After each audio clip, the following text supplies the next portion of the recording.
எல்லாருக்கும் வணக்கம். நான் Poorna, paediatric occupational therapist, founder of Poornam autism and child development centre Marudhu. நிறைய பேரண்ட்ஸ் என்கிட்ட வந்து என்ன கொஸ்டின் ரைஸ் பண்றாங்கன்னா, மேம் என்னோட குழந்தை சரியா சாப்பிடறதே இல்லை, மீல் டைம் வந்து ரொம்ப டிஸ்ட்ரெஸ்ஸா ஃபீல் ஆகுது அண்ட் ரொம்ப சூஸியா இருக்காங்க, இதுக்கு நம்ம என்ன பண்ணலாம்னு கேட்கறாங்க.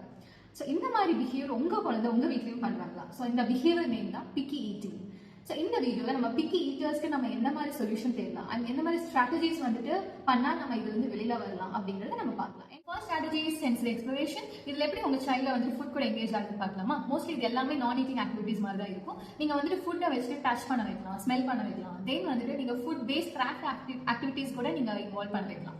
The second strategy is gradual exposure. இதை நீங்க வந்து ரொம்ப ஸ்பீடா வந்துட்டு எல்லாம் பண்ணணும், ஒரே நாள் எல்லாத்தையும் நம்ம எக்ஸ்போஸ் பண்ண வைக்கணும்னு நினைக்காதீங்க. ரொம்ப ஸ்லோவாவே போகலாம்.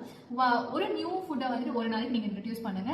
அவங்கள வந்துட்டு உடனே ஃபோர்ஸ் பண்ணி இதெல்லாம் சாப்பிடணும்னு பண்ண வேண்டாம், ரொம்ப வெயிட் பண்ணலாம். நம்மளோட கோல் என்னவா இருக்கணும்னா, just they have to touch it, lick it, bite it and swallow it. இதுதான் நம்மளோட கோலா இருக்கணும். அந்த third one is changing foods.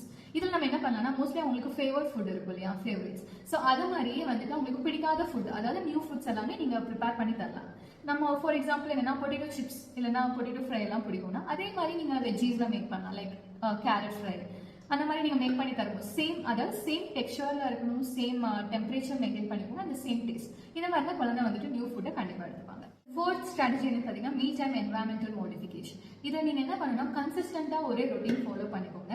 As a ஃபேமிலியா நம்ம அவங்களுக்கு சர்வ் பண்றதை விட அவங்களே செல்ஃப் சர்வ் பண்ணிக்கலாம் பிளேட்ல. அப்போ இன்னுமே அவங்களுக்குமே இன்ட்ரெஸ்ட் வரும். லைக் கலர்ஃபுல் ஃபுட்ஸ் இருந்துச்சுன்னா இன்னும் இன்ட்ரெஸ்ட் வந்து சாப்பிட ஆரம்பிப்பாங்க. So the seventh strategy is deconstructed meals. Parents நீங்க ஒரு பிளேட்ல வந்துட்டு நீங்க இன்கிரீடியன்ஸ் எல்லாம் வந்து செப்பரேட்டா வச்சுக்கோங்க. So the child has to choose எந்த ஃபுட் கூட இன்னொரு ஃபுட் கம்பைன் பண்ணி சாப்பிட்டுக்கலாம். For example rice with sambar, rice with வெஜ்ஜீஸாங்கிறது அவங்க டிசைட் பண்ணட்டும். ஸோ கண்டிப்பாக இது ஒரு பெனிஃபிஷியலாக இருக்கும். If you want more information, kindly comment me as picky in the comment section. I'll share you the more information regarding the strategies for picky eaters. Thank you.